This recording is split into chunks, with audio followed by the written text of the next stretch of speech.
Blog Talk Radio. The following broadcast is brought to you by the iGolf Sports Network. The Women of Golf show is sponsored by the iGolf Sports Network and Golf Tips magazine.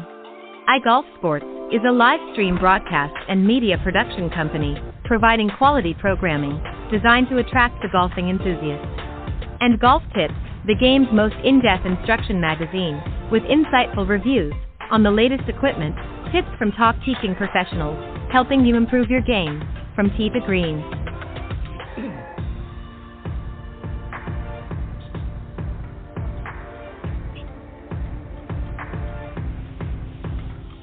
Good morning. Welcome to the Women of Golf, the #1 women's golf show around the world, with hosts Ted Odorico and Cindy Miller. Join them as they interview some of the best players from the Epson, LPGA, and Legends Tour, and so many others, helping to elevate women's golf.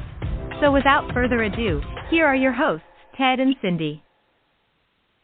All right, good morning, everybody, and welcome to the Women of Golf show. I'm Ted Odorico, and right alongside, of course, each and every week is none other than Legends Tour player and LPGA professional Cindy Miller, and we are, of course, your hosts here on the Women of Golf. Good morning, Cindy. Good morning, Ted. How are you? I'm doing well, as always. A beautiful day out, and always excited to be here with you every Tuesday morning to do the show. And we've got a great show this morning. We're going to be joined by this past weekend's winner of the Epson Tour's Copper Rock Championship. And then a little bit later on, you and I are going to spin into the no BS zone and talk about putting a little bit. Got an interesting story behind that here. But let me remind everybody, of course, we are live every Tuesday morning from 9 to 10 a.m. Eastern here on the blogtalkradio.com network. So you want to make sure that you tune in. And for some reason, if you can't, just go to blogtalkradio.com/Women of Golf, and you can just scroll down to the on-demand section, and you'll see all of the shows, including today's show, will be there in its entirety at the recorded version, so you can listen to it when it's convenient for you. But thank you for joining us live this morning. And Cindy, I'm going to just read out a couple things about our first guest this morning, and then we'll invite her on the show. Her name is Dottie Ardina. She was born in '94 and is a Filipino professional golfer. She won numerous amateur tournaments in Asia and represented the Philippines at the Espiritu Santo Trophy, World Amateur Team Championships in 2006 and 2010. And her 2006 appearance at age 12 made her the youngest player ever to compete at the World Amateur Team Championships. She turned professional in 2013 and has played on both the Epson Tour and on the LPGA Tour since 2014. And this past week, Cindy, she won her first Epson Tour win at the Copper Rock Championship in Utah. So let's bring out our guest, Dottie Ardina. Good morning. Hello. Good morning. Good morning, Cindy and Ted. How are you? Good. How are you? We've got to be excited. I'm feeling good. Thank you so much. Thank you for inviting me. Well, we're happy to have you, and congratulations, yes, from both of us. Cindy, do you want to go ahead and start? I do. So when's the last time you've been to the Philippines? I was home for 3 months, from December to February, and I got back here first week of March. Our daughter-in-law is Filipino. Oh, that's cool. Yeah. So I know all about the food and and what a great culture it is and everything. So that's awesome. Okay, so tell us how exciting it was to finish first. What happened on the last day? I was telling Ted earlier because the first 2 days was very hot, very tough because of the weather. It was windy and raining. It's just every bad weather. It's just there in 2 days. But the final round was a totally different golf course, so I feel like I had the opportunity to make a lot of birdies, and I was just taking it shot by shot and focus on my game and not really look at the leaderboard. That's awesome. That's awesome. How hard is it to stay focused on the process and not look at outcome? I mean, I was playing with the other girl from England, and you know we're good friends, and I feel like we're very comfortable playing with each other on the final round, and it's just I think it's less pressure when you play with a good friend. I agree. Ted? Yeah.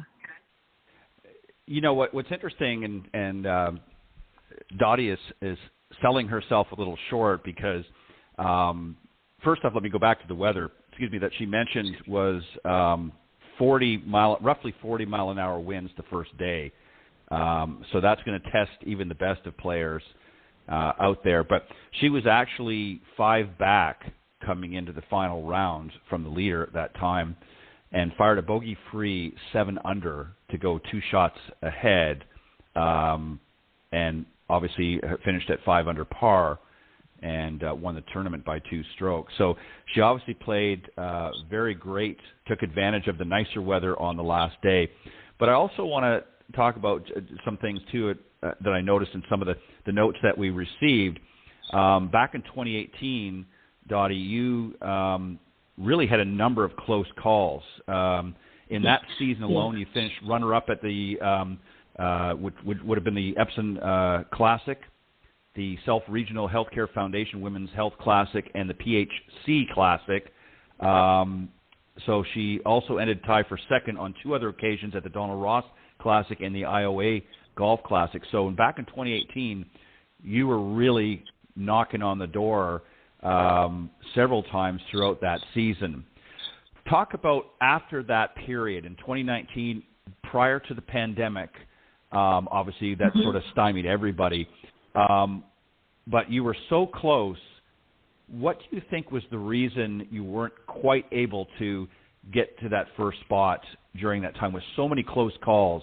You were literally knocking on the door. Was there a part of your game that you feel maybe let you down and prevented you from making that, extra putt or what have you? What was the reason that you didn't quite get there back in 2018? I think because I finished 5 second place back in 2018, and two of them I lost in the playoff.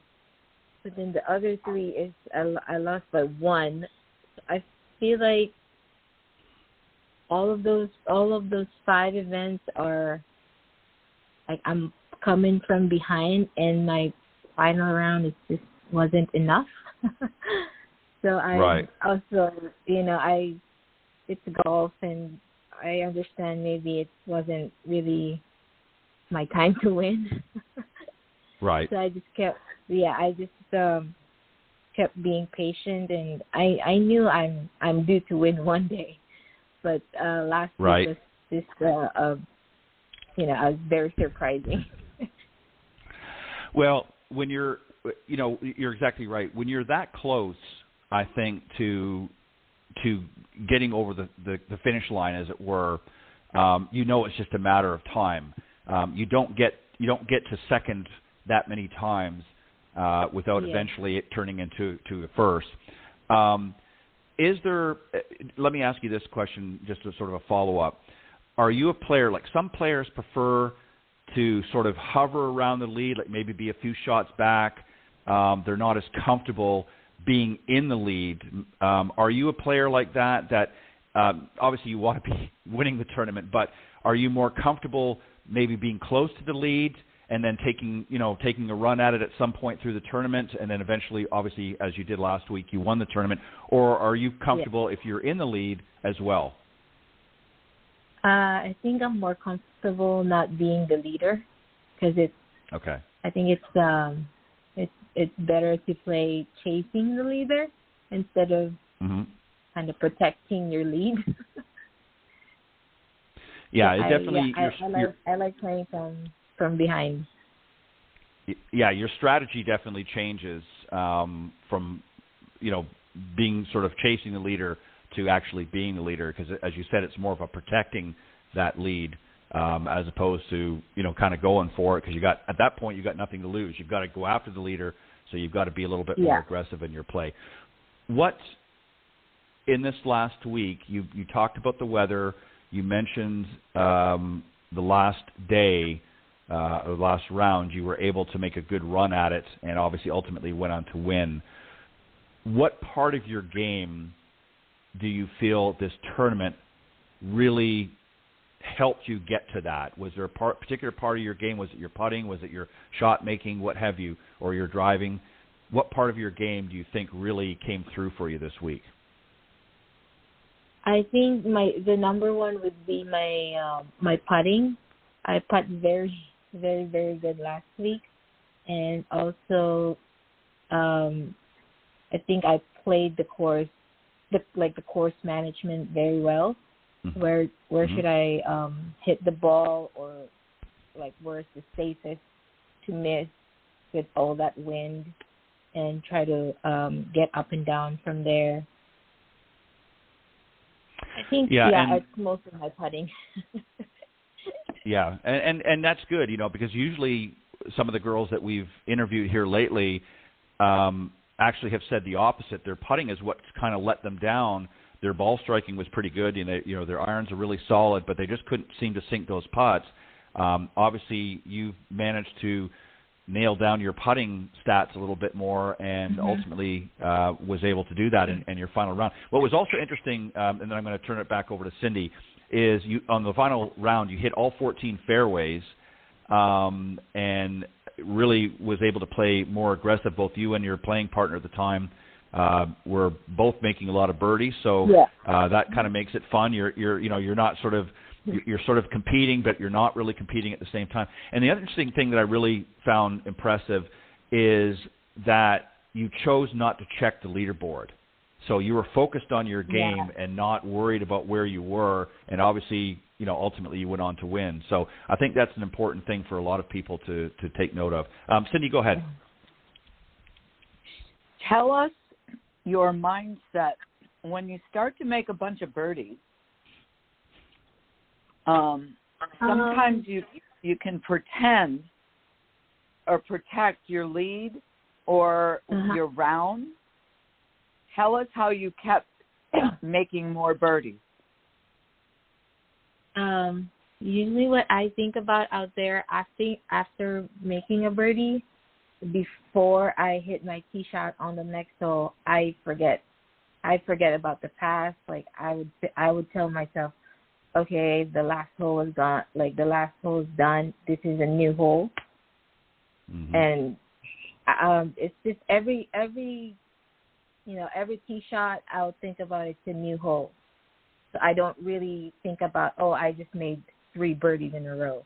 And then that would kind of scare me to make a bogey or protect those birdies. I just kept going. Awesome. Now, you've been doing this for a while. What have you learned by being in business for yourself? As I used to say, I am my only inventory. What lessons have you learned being out there? I think the biggest lesson is to be positive. So sometimes, doing this for a long time, and if you're not performing well, things get in your head do I really want to continue this? But I just, kept pushing myself and keep grinding and never give up. And I knew it will. Well, I knew one day I would win. That's awesome. What do you do for fun, Dottie?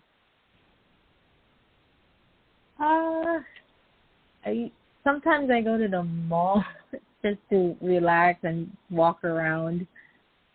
But we don't really get to do much fun. We're on the road. But yeah, if I have time, I would go to the mall. You know what I call that? It's called retail therapy. Oh. Yes. There's nothing wrong with retail therapy, Dottie. Sometimes you just have to do it. That's exactly it. Right? Yes. And that's when you find the best deals, when you're not looking for anything. Ted, go ahead. Very true. I think that needs to be a slogan. I think you need to put that on a T-shirt, Cindy. I think you'd make a fortune with that. That's a good one. So I want to go to hole number 18. This is on the last day, and as I mentioned, a few moments ago, you were really knocking on the door. You hadn't been really looking at the leaderboard until you got to 18. And what was interesting, and I just want to read something here. This is essentially what you said in, following the tournament. And you said you kept saying to yourself, calm down, put a good stroke on it, and you'll make the putt. You didn't look at the leaderboard until number 18. You kept your focus on the line for the putt, and as soon as you hit it the spot you wanted to hit, that's when you did the fist pumps because you knew it was going in. There's a moment, and you see this quite often on TV, before it even gets to the hole, a player senses, I know this is going to go in. What made you sure or confident that you knew it was going to go in? And then I'm going to get to the fist pumps. Well, that feeling that cause I was making everything on that day, so I just kept really positive, and I don't know, I was just very confident that I'm going to make that putt, that it's just the adrenaline of, and I wasn't nervous. It's just, I know I can make that putt. It was that feeling that is very strong. I don't know how to explain it. Well, I think, let me see if I can help you here a little bit. And this is what I was getting at, is I think there's a point when you stand over a putt and you now make the stroke, you hit, as you say, you hit the spot that you were aiming for, and you can just tell by the speed of the putt that, yeah, this has got enough to get there, but not too much that it's going to go by. And as long as it stays on the line I've hit, I'm pretty confident it's going to go in. Is that pretty much how you would sum it up? Yes. Yeah, because like learning from, the past tournaments, every time I make a putt, I always have to made a good stroke, and like my tempo was good, so I kept telling that to myself before I putt that on the last hole, because I already got my line. So it's the matter. Yeah, of, and Yeah, and that's important. I think that really differentiates players like yourself who are at a high level compared to a lot of our amateur golfers. And I'm going to ask you something about that in a moment, because they tend to be very jerky. There's not you had a good stroke, as you said. It's very fluid. When you watch on the practice area before an event, when the players are warming up at a tournament, it's a very smooth. It's the tempo's really good, and then you go out and you watch amateurs at the driving range, and you watch them on the putting green, and they're all over the place. The speed is terrible. The stroke is terrible. So I'm going to ask you about the fist pumps first, and I want you to answer a question that maybe can help some of the amateurs out there. So you did two fist pumps following your 12-foot birdie putt on number 18 to seal the victory. And as I said, at that point you had looked at the leaderboard, so you knew where you were sitting, and it was just a matter of, let's make a good stroke on this as well. Was this kind of a Tiger type fist pump, or was this a Dottie Ardina fist pump? No, it just came out. Probably the first one because I hit the spot that I wanted, and then the second one it went in the hole, and the first you won thing that popped in my head was, okay, like I made it, I have a chance to win, and then I turned back and looked at the leaderboard, and I was on top. but I still, wow. There's I think there's two more groups or three more groups behind me, and anything could happen. They still have 2-3 holes, so I'm confident that maybe I have a chance, because 17 and 18 is a tough finishing hole, especially 17. And it's majority, a lot of players bogeying 17, and I parred it, so I think I had a good advantage on that. And birdieing the 18 is really good. It's a strong finish. Yeah, it's icing on the cake, as they say. Well done. So I wanted to ask you, going back to putting for a second, I wanted to ask you a quick question about amateur golfers. You have sort of gotten your putting stroke down to a point that it gives you confidence that when you step over the ball and you're ready to putt towards the hole, that you can tell by the stroke whether you put a good one on it or not. What do you see now? I know you've played in some pro-ams, I'm sure, during your career thus far, and you've watched a lot, and I know probably sometimes you've had to bite your lip because you're thinking, this is just not going to be good. When you see a lot of you know what I'm talking about. Cindy can relate as well. She's played in many, many. But when you see amateur golfers, what is it typically that you see them doing wrong?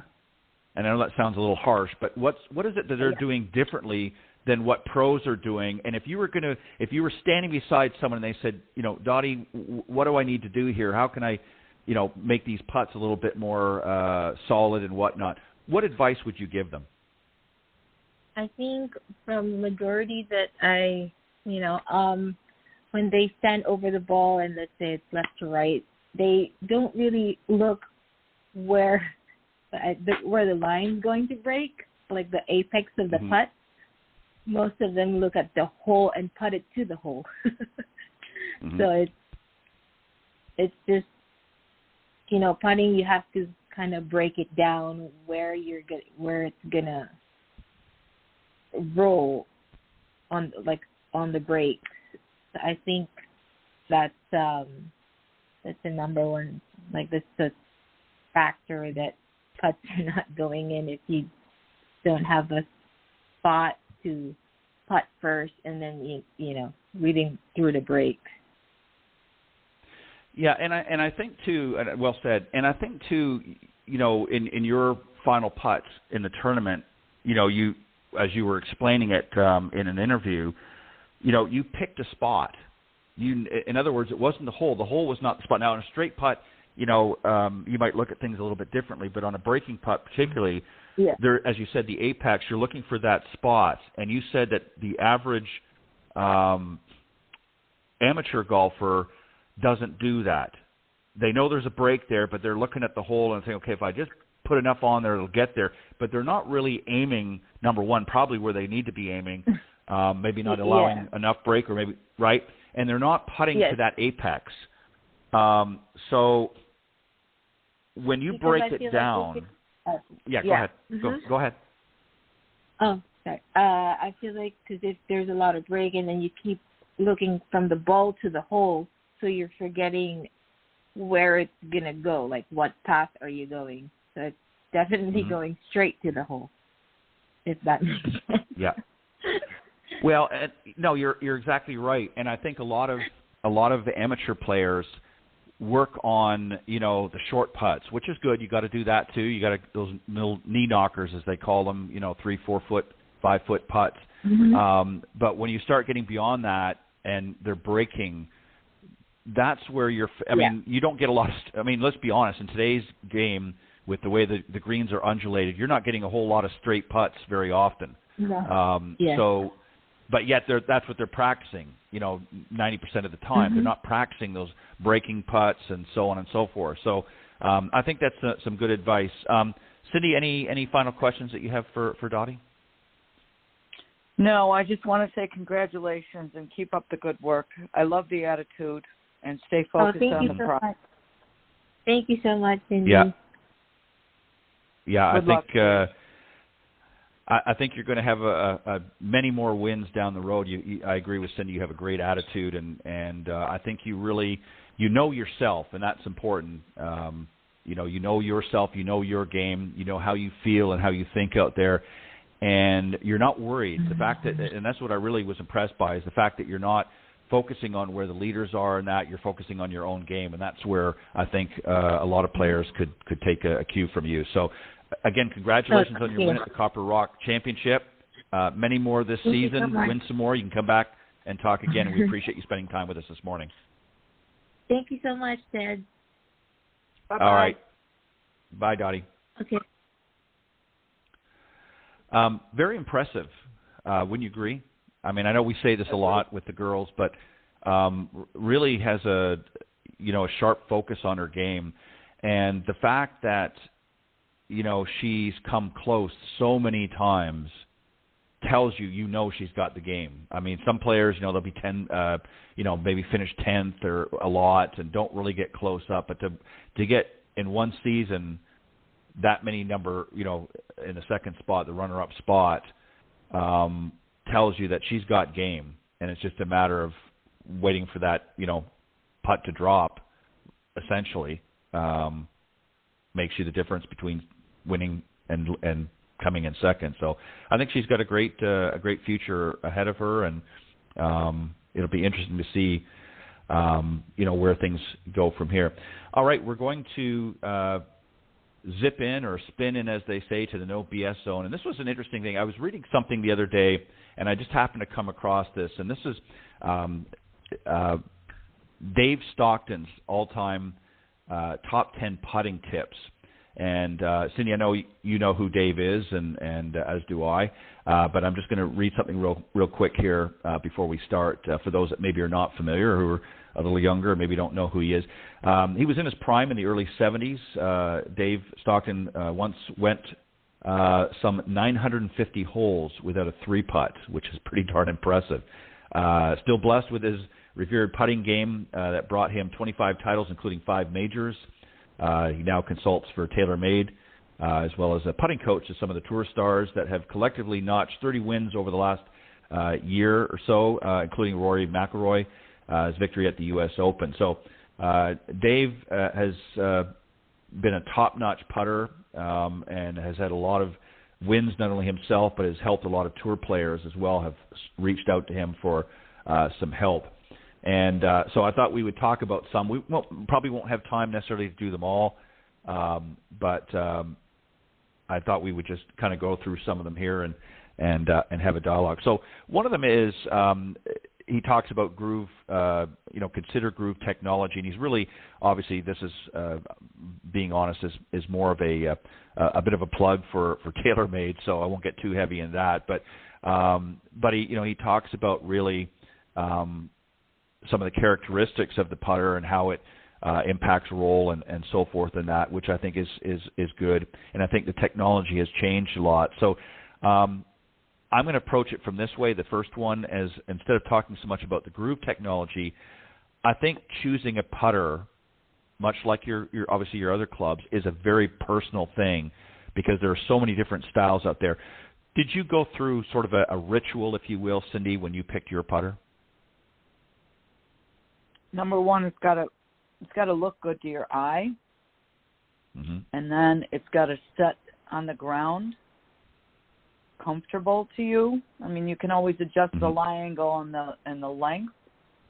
I like, for some reason, I like center shafted putters, which is kind of odd, but that's what I like. And it's got to feel good. I don't like putters with soft inserts. The ball doesn't come off it very quickly. So those are basically the three things. And then I get it adjusted, for length and lie. How about you? I'm kind of along the same idea. I'm not a real big fan of a lot of the inserts, just because some of them I've noticed, as you said, the ball doesn't come off in some cases very well. In other cases, it just bounces off. And ends up skidding along the ground. I just find I had a really interesting thing, and I won't get into it too long because it, I don't want to take away from the rest of the discussion. But I actually had there was a company out of Canada that developed a wooden-headed putter. It was an old technique that was done a long time ago. And I got to admit, it was a really good putter, and I still have it. The company's called Greenwood, and it's an odd-looking putter compared to what's on the market, but it's just basically a block of wood. It's obviously a high-caliber wood, and they've carved it into a putter head, and it's more of like a mallet style. But it actually has really good. There's no inserts or anything. It's just the wood itself, and of course it's finished. But it has a very interesting feel. I found you had to hit a little bit more firm than some of the other products on the market, but it actually had a really good, interesting feel to it. So I think putters are very personal. I think, again, like you said, number one, I think it has to look good to the eye. You have to like the look of it and that. But more importantly, too, I think you also have to it has to feel good. Some putters are very, very light. Some are very heavy, depending on the style. I've never been one, I don't know what your thought is, I've never been one to really grapple to the belly putters. You see some of the players, Vijay Singh was one that comes to mind on the men's tour. There are others as well. What are your quick thoughts here on that? You ever see yourself adapting that down the road or no? No. Yeah. I just know. It would feel I just, Freddie Couples. Again, yeah, Freddie Couples was preference. Yeah. No, thank you. Yeah. Yeah, Freddie Couples was another one on the men's tour that tried it for a while. I think he's gone back to his old style of putting. But, to me, I don't know. It just doesn't feel right. I had a hard time. I could never be accurate with it. So it was always again, it goes back to feel.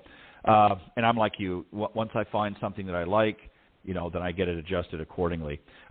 Another one that he talks about, he's a firm believer of sort of developing a forward press, unlike most golf shots, the grip of the putter should remain perpendicular as long as possible through impact for both putts and short chips. This sort of helps keep the putter head low to the ground, which allows the golf ball to sort of hug the surface of the green and develop a true roll more quickly. And I think there's a certain, but again, I think it's some of the styles of the putter, it just depends on the lie angle and so forth. But do you kind of subscribe to that with a little bit of a forward press when you but what we mean by that is obviously where the handle of the putter is actually slightly forward when you're making the stroke. Do you subscribe to that? Is that something that has worked for you, or do you keep it pretty much perpendicular? I do a little forward press. Just starts the motion. Mm-hmm. Yeah, I think, and he talks about he gets into and a little bit more, and he talks about that this sort of naturally de-lofts the club face, which helps. And he gets into a little bit more specific, talks about the degrees and things like that. But I think again, it's a personal thing. But I think he's been very, very successful putter. He's been one of the top putters, not the top, but one of the top putters for years on both the regular tour and then when he went on to the senior tour or Champions Tour. So obviously he knows something about putting, and he's played around with it extensively. So I think it's some good advice. So that's something to consider as well. But again, it's a personal thing. He also talks about the left hand. This is the next one. It talks about the left and right hand rolls. He's talking about here as an example, as a right-handed golfer, the right hand provides the power and the feel in the putting stroke. The left hand merely goes along for the ride. But he also says that the left hand must do that in order to keep the putter head low through impact and not pull up and out of the shot. So I agree with that. I think a lot of times, if you ever watch some of the pros, Cindy, and I get your thoughts here, you'll see them sometimes, they'll take their right hand and they're sort of mimicking their putting stroke. So it tells me right there that obviously they're right hand dominant, that they're also realizing that that's what's giving the power to the putting stroke. What are your thoughts here? Yeah, I make my students putt one-handed. Mm-hmm. Practice putting one-handed with their right palm. The right palm's go in the same direction as the face of the putter, which is why I would never do left hand low. It's just a feel thing, and it's personal preference, right? So you got to figure out what feels best to you and what works best. But I believe, right hand. Yeah, and see, I think the one thing that players have to be cautious of is not applying too much. In other words, you can't force the movement. So in other words, the right hand does play a more, and again, this is for right-handed golfers. Obviously, if you're golfing left-handed, then your left hand is going to be the one that's applying power because you're going the opposite direction. But you've got to be careful, too, because I've seen some people where they put too much power with that right hand, again, going back to right-handed golfers, and actually end up shutting down the club face because it twists in their hand, and I'm talking about the putter, of course, and end up pulling the shot, or the other way is they open it up and they push it. So you got to be careful, but it's definitely a power, and I agree with you. I think what I've done for years with my students, I make them putt one-handed, just to get that feel. And as he points out, the left hand is basically kind of just going along for the ride. It's really not so much the ride. I think the right hand applies the power. The left hand kind of keeps it straight. In other words, it helps steer in a sense. And what I mean by that is obviously it keeps the putter face square, and then the right hand obviously applies the power. Reading putts, he talks about splitting the putt into 3 equal parts, but gives more emphasis on the final third, when the ball will be traveling much slower and be most prone to movement from even the smallest of slope. And this is kind of a little bit what Dottie was talking about, finding that apex in that as well. I know this is something that you work with, I'm sure, with your students, especially when you're down at the boot camps and that, when you're working on putting and that, is getting them to really focus on the direction and so forth. Give us maybe a little snippet of that. Well, again, it's kind of seeing an arc from the hole back to you. Where's the ball going to travel with the right speed to be able to go on the hole? And it's all about, the distance of the putt, the speed of the green, the tilt and the slope, and how hard you hit it. Those are the 4 factors. So once you were just talking about, slamming it with the right hand, it's all about feel. And I have extra weight in my putter head because I want to feel the weight of the head, because I'm swinging the head to be able to strike the ball cleanly. So it's a lot more feel than I think people think. I think they try to slam the ball in the hole and then it's never going in. Yeah. But if you have the right speed with the right line, you can make a lot of putts. Yeah. So, again, picture with the right speed, how much will this ball break? Yeah. I couldn't agree more. And just something you said that was really interesting is, and one of the things I have kind of picked up some of my old putters that I've had for years, and I'll tell you why. I find it, and maybe you feel the same way, and that's probably why you've got a little extra weight on the putter head.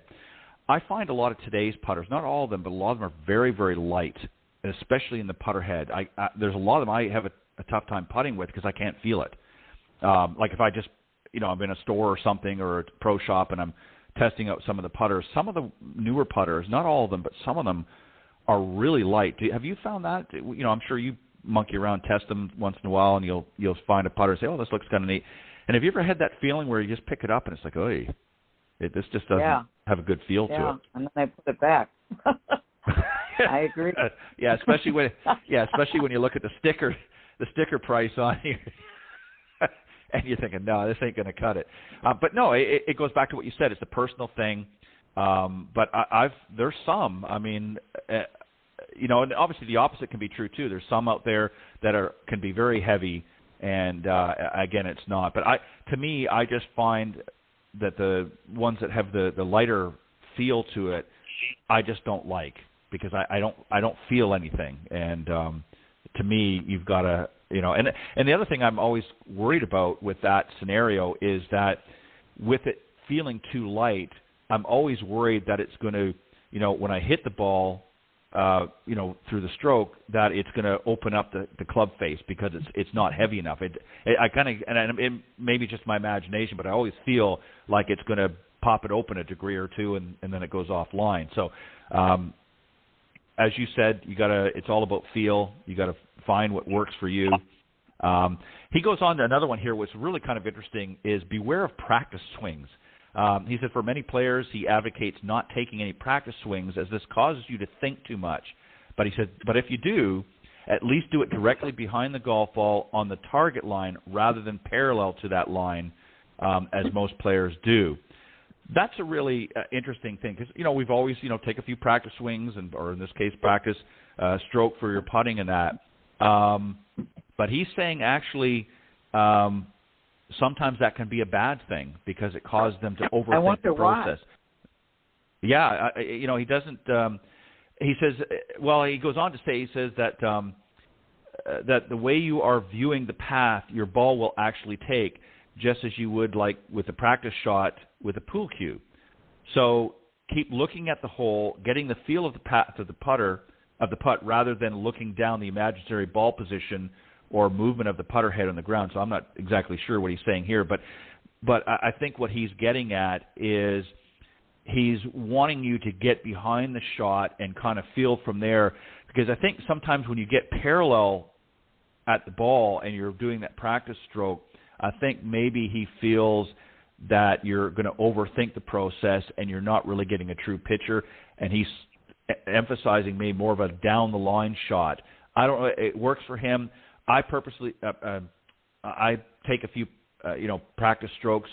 I don't think you should do a lot, but I think you do have to do a couple. So this one here I kind of disagree. I think this is more of a personal thing for him. So say that again. I thought I misunderstood you. He wants you to take so I'm going to read behind the ball, not so he's as saying, if you're going to putt. So he said, so if you do, at least do it directly behind the ball, the golf ball, on the target line rather than parallel to that line. So I think what he's saying is get behind the ball, don't stand parallel. So in other words, you're actually directly behind the ball and not parallel. So I think it's a visual thing maybe is what he's getting at. I could be wrong. I can't get inside of his head. But so in other words, instead of standing parallel like you would the train track, you're actually standing directly behind the ball and doing it. So you're actually, like he said, his analogy with the pool cue, you're looking down the actual line of the shot. You're not looking parallel to it. So maybe that's what he's referring to. I'm not really clear on that myself, I'll be honest. But I'll sometimes stand behind the ball, but not, I think the way he's talking is directly behind the ball, maybe a foot or so, and practice that stroke. I have done it parallel for years. I found it works for me, and it's worked for my students. So this one here, I think it's just that's something that has worked for him. I don't think it's necessarily a try or true.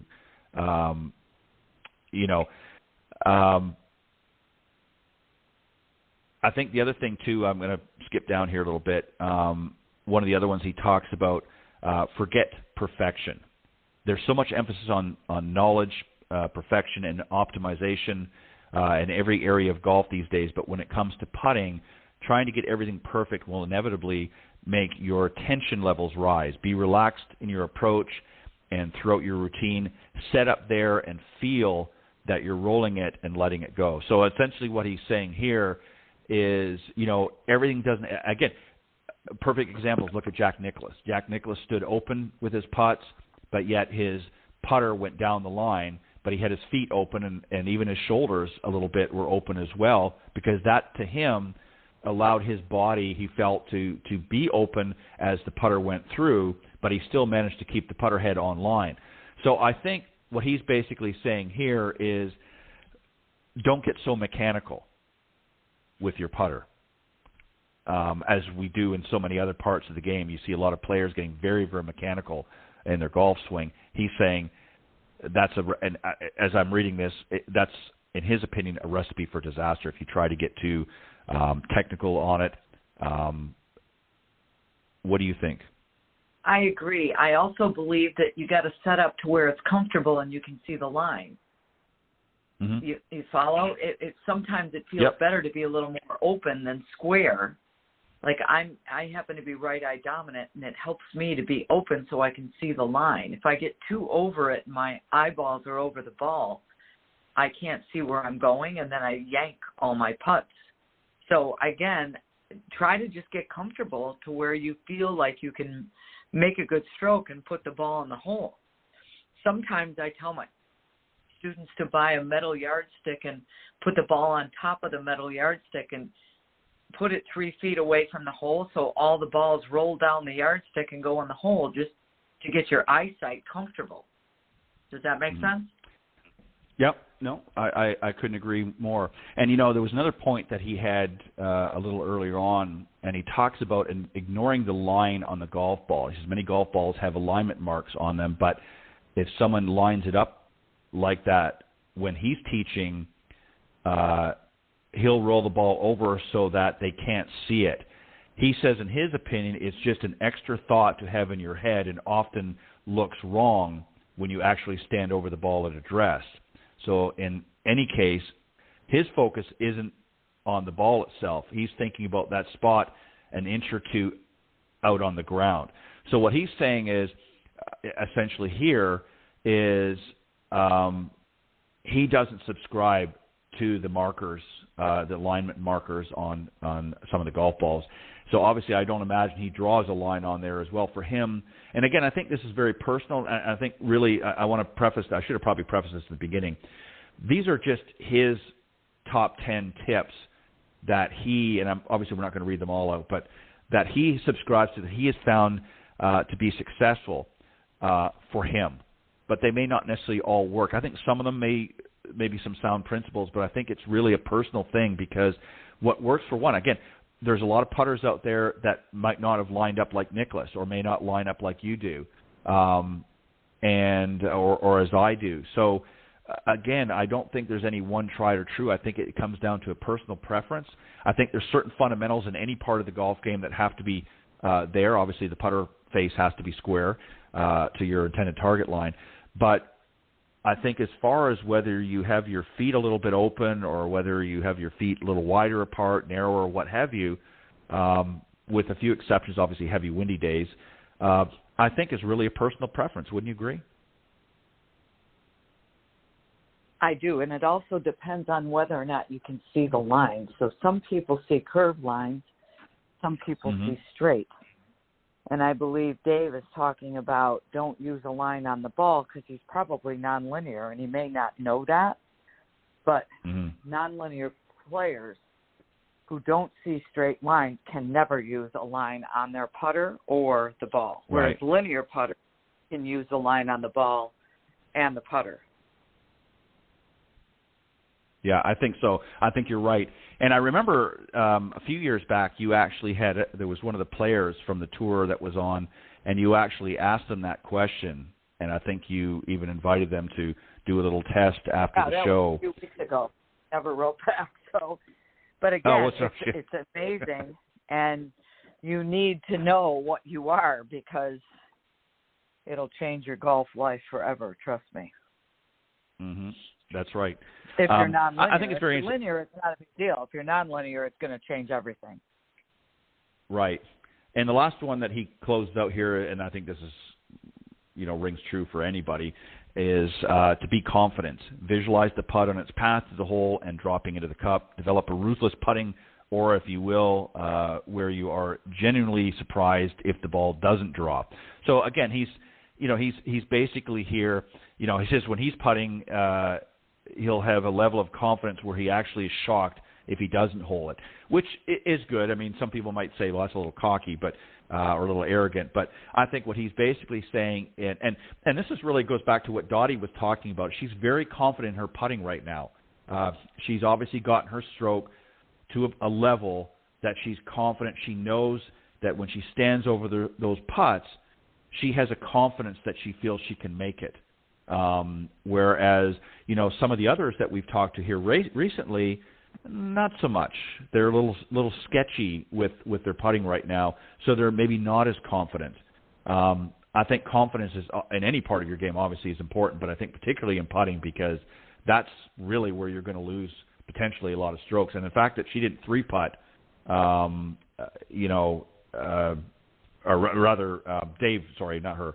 Dave talks about, over roughly 950 holes, close to 1,000, he didn't three-putt, which, is something that a lot of our amateurs could probably, even a third of that would be kind of nice. But But I think confidence is a huge thing as well. As you've got to feel confident in your putting stroke.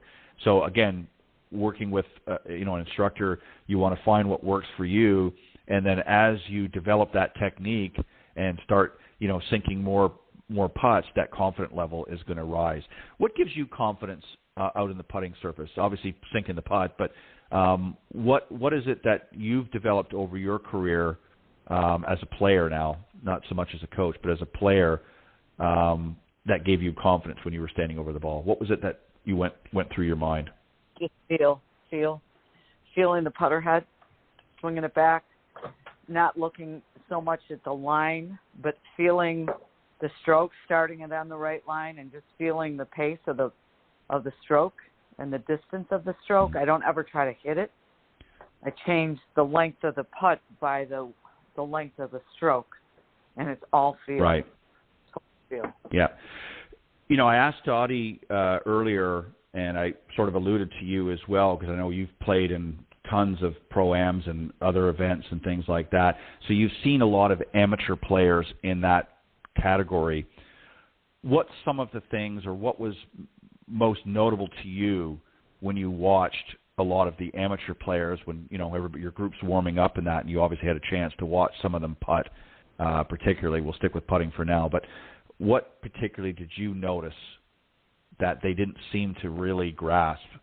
I'm sure you agree a lot with what she said, but was there anything else that stuck out to you that when you were in the situation with a pro-am that you found that a lot of players, your amateur players, just didn't seem to either understand or grasp when it came to their putting stroke? Pace and feel. Again, slam it in the hole and then knock it 6 feet by and 3-putt. So gain some wisdom, right? Right. And then they'll say, well, never up, never in. I'm like, well, never by, never in either, right? So again, it's the feel and the pace. 3-putts come from distance control issues, not from not being able to make a 3-footer. 3-putts come from lack of distance control, and distance control comes from lack of feel and pace. What was the hardest? What was the hardest part of putting for you? Was it the downhill putts? Was it the breaking putts? What right was the left. hardest, or was it right to left was the hardest? I'm the same way. Left to right, not an issue. I would say not an issue, but had a much easier time with. But right to left was always mine. I didn't really mind the downhill so much, unless it was, of course, it was a right to left downhill, then that was even worse. But downhill I didn't mind so much because I had always been pretty decent with my distance control. Obviously, uphill putts, you have a good advantage. You just have to give it enough to get there. Right to left was always a stymie for me as well. But very interesting. I think I agree with a lot of what Dave talked about here and some of the points that we mentioned. But again, I think it goes back to what you said. I think it's really a personal thing. I think it goes back to feel and what feels good to you. The putter has to feel good to you, and the stroke has to feel good to you as well. And the only way you're going to do that is you got to practice. So, interesting points.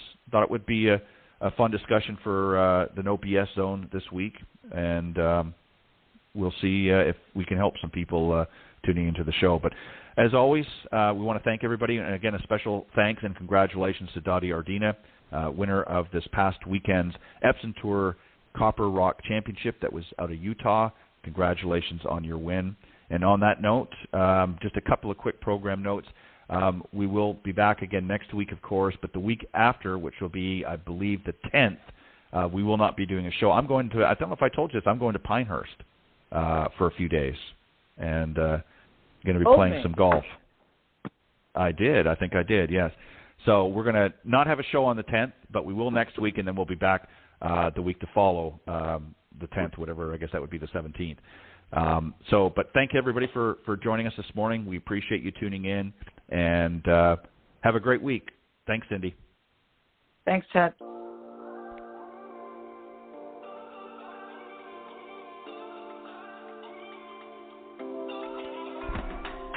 Thank you for joining us. We hope you enjoyed listening to this week's Women of Golf show. Ted and Cindy wish to thank this week's special guests. Remember to join them every Tuesday from 9 to 10 a.m. Eastern here on the iGolf Sports Network or on any of these social media platforms: iTunes, Stitcher, TuneIn, CastBox, TalkStream Live, and of course Spotify.